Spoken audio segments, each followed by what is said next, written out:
So hi friends, in today's video I will dive into something that people ask me a lot, but I've never talked about this in a single video before, but it's such a personal, cool topic that I'm glad to share with all of you, and I hope that this will be inspiring for you as well to, maybe not learn 6-7 languages, but start learning your first foreign language or your second, because it's such a cool experience and it just enhances you as a person so much to have different languages in you as a part of your identity. That's what I feel with all of those languages that I have. And in this video I will just share the story of how I have arrived to where I am today, speaking and understanding 7-ish languages, and how you can do this as well.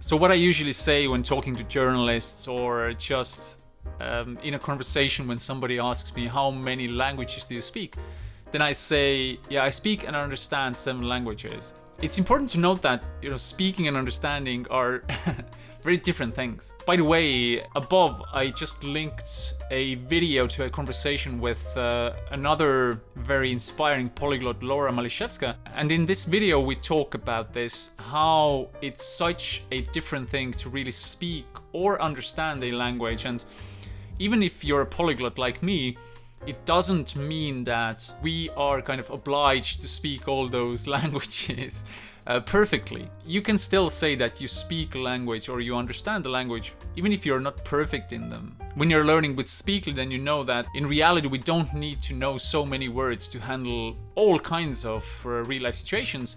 So from that perspective, you can say that I speak language already if you know 1200 most common words in that language, right? Because it's most of the real life situations that you encounter while living your daily life. So if I'm also saying that I speak the language, I don't mean to discredit people who know the whole language as such. I just mean that I know these languages on a level that is necessary for me to live my life to the fullest, and to enjoy living, and using these different languages. It's really important to note that.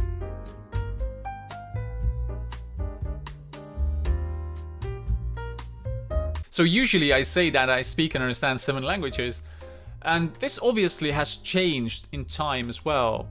There were times when some of my languages were stronger, I could use them more actively. Now some of these languages are not so strong, they're more passive skills, but at the same time some other languages have evolved and I feel more confident in them. So it's kind of like a lifelong process to always keep evolving myself, and also to be honest with you that if you don't use a language and you don't enjoy learning it, and if you don't get anything out of it, then maybe it's not good to keep learning this language because there is no use of it. So I'm practical like that. I like to think that all the language skills that I have, that I actually can use them, and are they valuable for me? I know that there are many people, many very cool people that I know that just know tens of languages that they don't use daily or weekly.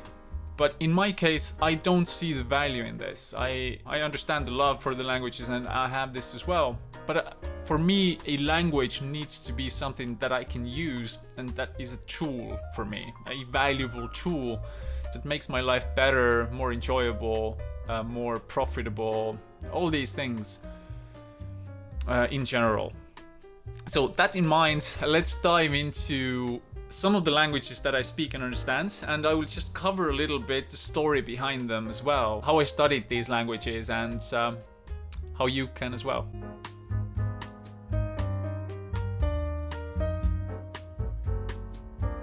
So the first and most obvious choice is English.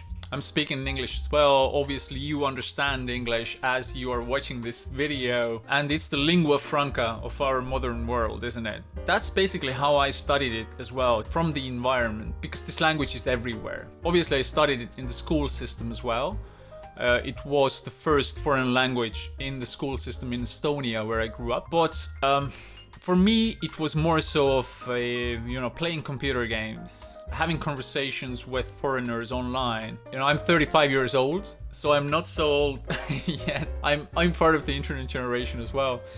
Even though when I was a kid, we had modems that made weird noises, and it was a different world in general. But still, I consumed information a lot in English, and that's where I got my English skills. And most of us, study in such a way, and obviously from school, so that's an easy one.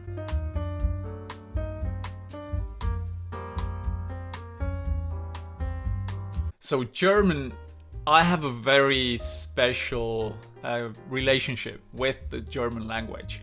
As a child, I was very much an introvert. I still am, even though in those videos maybe it might seem that I'm a very extroverted person. I'm not. I'm a total introvert. I can just flip the switch when I want to, but I'm a total introvert. Most of my world happens in my own head. And as a kid, I was the same. I was a very introverted person. So you could say that my best friend, who I enjoyed the most spending time with, was German television, especially German cartoons. I'm originally from Estonia. Estonian is my mother tongue as well. And in Estonia, we have this funny situation that when I was growing up in the northern part of Estonia, where there is Tallinn as well, maybe you know this city, it's the capital of Estonia. People had Finnish television in their homes, in their TV sets available. In south of Estonia, where I'm from, people had German television available. So my best friends growing up were Site 1, RTL, and other channels I really enjoyed spending time with.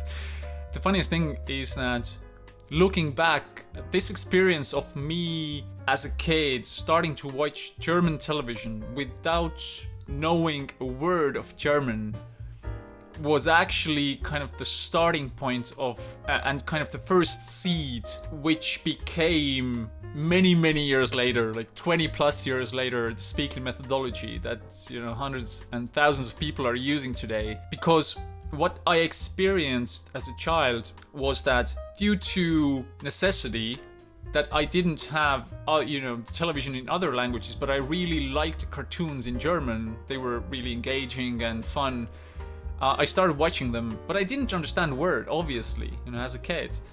But very naturally, without even being conscious of it, I started understanding these cartoons step by step. And as I said, it wasn't even conscious. It's something that happened gradually. At a certain point, I remember watching these cartoons and understanding everything. And it was such a magical, awesome experience, which made me believe that language learning can be much more natural if it's done in a proper way, so that it would comply with how we learn as human beings naturally.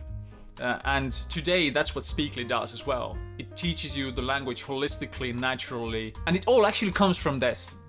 My experience growing up and being immersed in the German environment. And that's why when people ask me, what's my favorite language? I always say German, because it just has I have a different relationship with it because of that, because of being my best friend and just growing up with it. And it was the funniest thing that when I went to high school, then this was actually the first time when I was conscious about it, that, oh, I speak German, but other kids don't. It's the funniest thing, I've spoken to some musicians, some piano players, for example, who grew up in a family of musicians where everybody played the piano. And they told me the same thing, that for them it was a legitimate surprise that when they went to school or kindergarten, they found out that, wow, these other people, they don't play the piano. That's weird.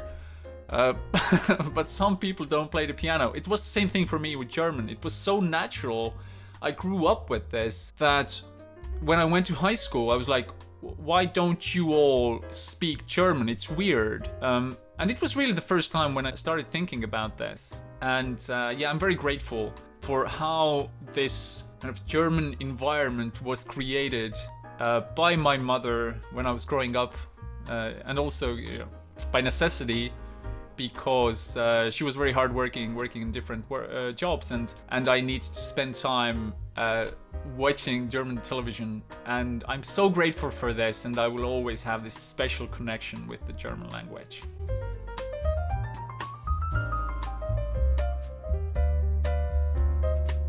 Oh, French. So with French, I've always also had a very special connection. In my language skills, obviously, you know, the strongest languages that I speak the most actively are English, French, German, Spanish, probably. These are the most active that I feel very confident in, and that I've also translated novels from and stuff like that I will cover a little bit later. But French is one of those languages that I really identify with as well. It's also one of those languages that I remember dreaming about as a kid, that one day I can speak it. There is this romantic image in my head that I was about 10 years old, I think. As I said, being a very introverted kid, I was watching TV and just switching between channels, and then arriving to a channel where there was a French movie playing, and I remember consciously thinking that, wow, it's such a cool language, one day I will speak it. And it's so cool and emotional to think about this, that now, today, I have translated books from French into Estonian, and I speak this wonderful language on a very high level. It's a very natural part of my identity, you know, speaking in French and, you know, thinking in French. I'm so glad about this. But the story of me learning French actually begins from high school. And that's also one of these experiences that really sparked me to create the Speakly methodology. So the first time when I actually started learning French, was in high school. I went to a private high school in South of Estonia.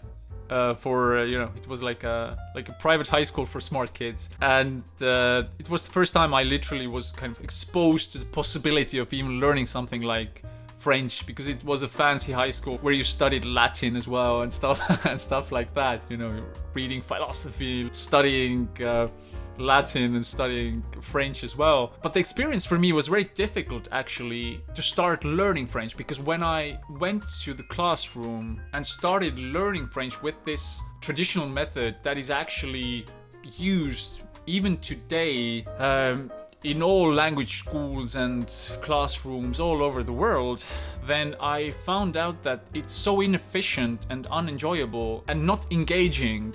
And I felt that my motivation is low. I didn't feel the attraction to the language that I had felt with the German language, for example. You know, as I told before, learning German was something so natural for me because I grew up with it. It was in my, my whole environment, watching German cartoons. And I didn't per se study it. It was just there, and I immersed myself with German and started really understanding and speaking it.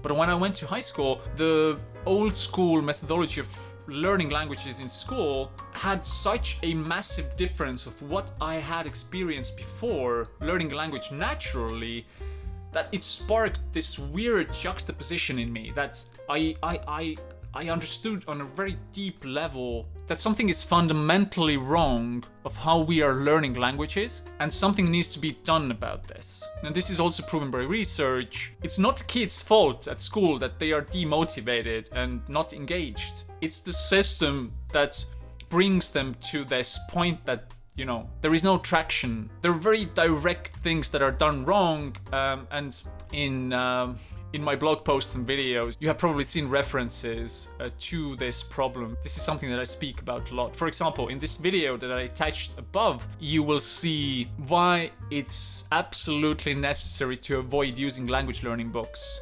when learning a new language, because it actually hinders you from getting results. Which sounds crazy. I know it sounds crazy, but just look at this video. After finishing up watching this video, and you will understand this better. And also check out Speakly blog to read further about this, to really study the matter, because there are so many things that are done wrong in the education system that can be improved right away. So that's what I felt. This major juxtaposition, major difference between these two worlds. Having literally learned for myself, for my own needs, the German language from being immersed with the language in the environment that I created, and this old school weird French thing, which, surprise, surprise, didn't give me anything. I knew how to say je suis and croissant after 3 years of French, and there are obvious reasons for this. And then I went to university, sparked by this idea that emerged from me, that there needs to be something done about language learning in general. I intuitively knew how to do this. Now I was just a kid without any credentials, and I needed to research the whole language learning scape, how a person's memory works, all of these things, just to arrive to a methodology that would really help people. But intuitively, I already was there. I was already there. I knew how to do this because of this experience growing up with German. And it's weird that, after 10 years of research and everything else like that, when I think back at myself as a child, I already had these same beliefs that are now backed by research that you might be experiencing with Speakly, of why this is a much faster way to learn language. So I went to the university to study Romance languages, which are French, Spanish, all these other Romance languages, and linguistics. And I went through the bachelor's, I went through the master's, and at the same time, when doing my university studies, I started creating the Speakly methodology as well, while researching linguistics and memory studies and all these kinds of things, and actually testing all of this on myself. So to answer the question how I studied French and how did I arrive to this level where I am at the moment, I largely did this on my own while creating the Speakly methodology. Obviously I had French classes in university as well, but just to show how major of a difference there is between the method of statistical relevance that Speakly uses and the usual old school methods that university classes use as well. I had massive experience with this one summer. While going to the university, I was very much engaged with creating my own methodology and translating books and all these kinds of things, and I wasn't really engaged in the studies because it wasn't interesting, it wasn't efficient for me. I saw that something is wrong. So I was always in the lower tier of the class in my French. And it was like that for several years. Now, one summer, when I was totally focused on creating the Speakly methodology, researching statistical relevance, most important words and sentences, phrases and stuff like that, I was focusing on improving my French with this methodology that I was creating, that Speakly is using today. And as a surprise, which, what was not a surprise at all, actually, but after this summer focusing on improving my French, I went back to the university and I was on top of the class right away. Just because I had used this Speakly methodology of statistical relevance and I had just climbed past everybody. So with the blink of an eye, I was on the top of the class among the 5 best learners in French. And I felt that, wow, it's such a major difference. And I did this so seamlessly. I didn't even study like hours and hours per day. I was just creating the methodology and using French to do this. And I really realized that, wow, this is something very powerful here. This is so powerful because now I just went past all of these people. And it's so weird. And then after that, I improved my French with, translating novels. I've translated 6 books in total from French into Estonian, some of them novels as well. And yeah, that's my story with French. And of course, I was a French teacher as well during my master's for 5 years in total.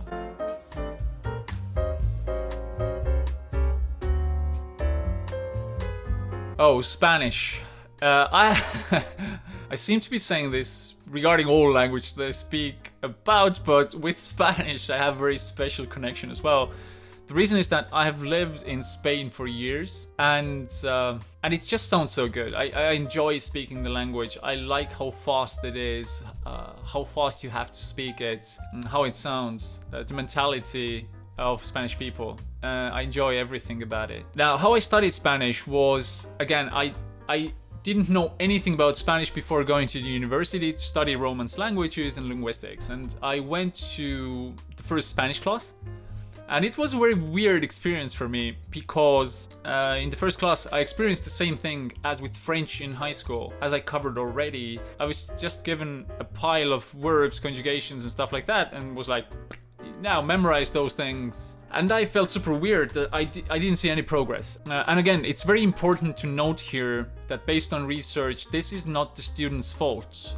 It's the method that needs to engage users, not the other way around. It's very important to understand and note that, to really understand what is wrong with the school system. I didn't see any progress, so I started studying Spanish with myself, with the Speakly methodology, obviously without the Speakly application, but just manually. And I started seeing progress as well. And then I took on translating a novel from Spanish into Estonian, a novel which actually had received a Nobel Prize.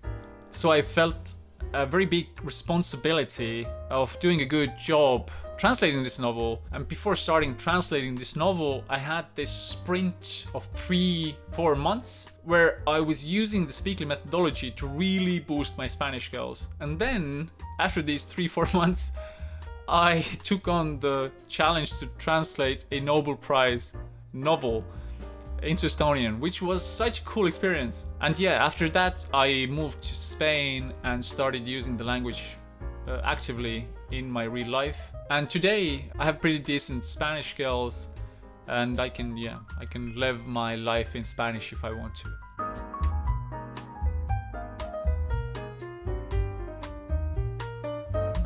Italian. Now, this is a language that I have mostly passive skills in because I'm studying it with Speakly, and that's such a cool thing that that's the first language in my arsenal that I have literally only studied with Speakly.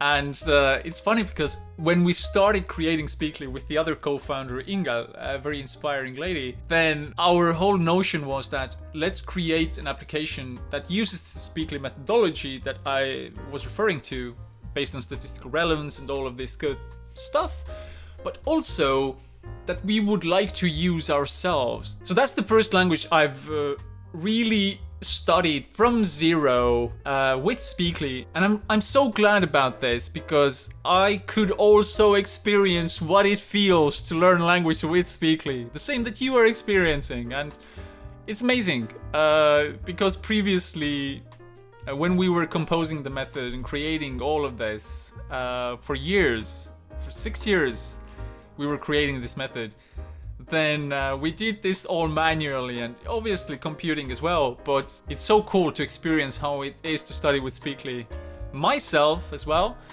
So at the moment my Italian skills are passive, so it means that I have about 1,500 words, 1,500 words in Speakly, which are my learned words, which show my passive skills. So what I'm doing at the moment is that I'm listening to daily listening exercises and continuing my studies to activate my Italian skills.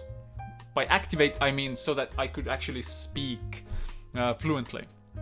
By the way, I linked into the description of this video a blog post that speaks about how and why you should be doing your daily listening activities. So make sure to take a look at that as well if you really want to boost your language skills with Speakly. But yeah, so at the same time, when you are studying with Speakly, I am as well, and I intend to bring my Italian skills to an advanced level. And as I was saying, you don't need to know the whole language to be on such a level. As I said, I have 1,500 words in Speakly, which means that this is already enough to read newspapers, to consume the Italian culture that I love. And one day I want to live there as well, so that's why I'm studying this language.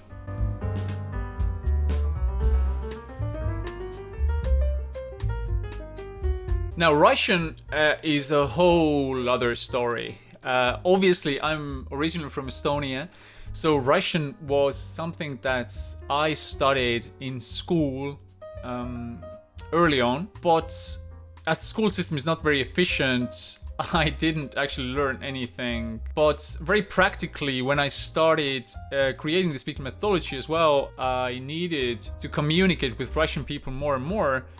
Then I started to develop very passive skills in Russian. So today I can't speak in Russian, but I can understand it. I can read news and watch television and stuff like that. That's about the level that I need. I don't need to actively speak Russian.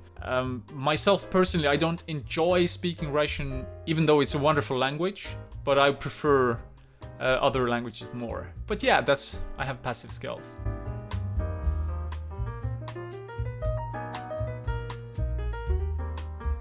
Now, with Finnish, it's the same thing. I have passive skills, so I can read newspapers and watch TV and understand it. But it all comes from the fact that Finnish is very similar to Estonian. They are related languages, and even though their vocabularies are pretty different, chunks of it are very similar, and it really helps me to understand it. But most of my Finnish passive skills come from working with languages in the Speakly system. Many of you maybe don't know this, but in the early years of Speakly, me and Ingel, the other co-founder, we created most of the language content in Speakly. We didn't have like tens and tens of people working together with us. Obviously, the language content in Finnish was done by native speakers. The people who actually created the course based on that was us, and it's so cool to think about this, that most of the study content, they were created for years in the beginning of Speakly by us and by some more people. During this process, I developed my passive skills in Finnish as well, because I saw Finnish on a daily basis, and that's the same. That's the same with the other Speakly co-founder as well, who very naturally has started speaking French, for example, by just working with language content in the Speakly system, because she's just so immersed into French, and today she speaks fluent French, so that's how it works.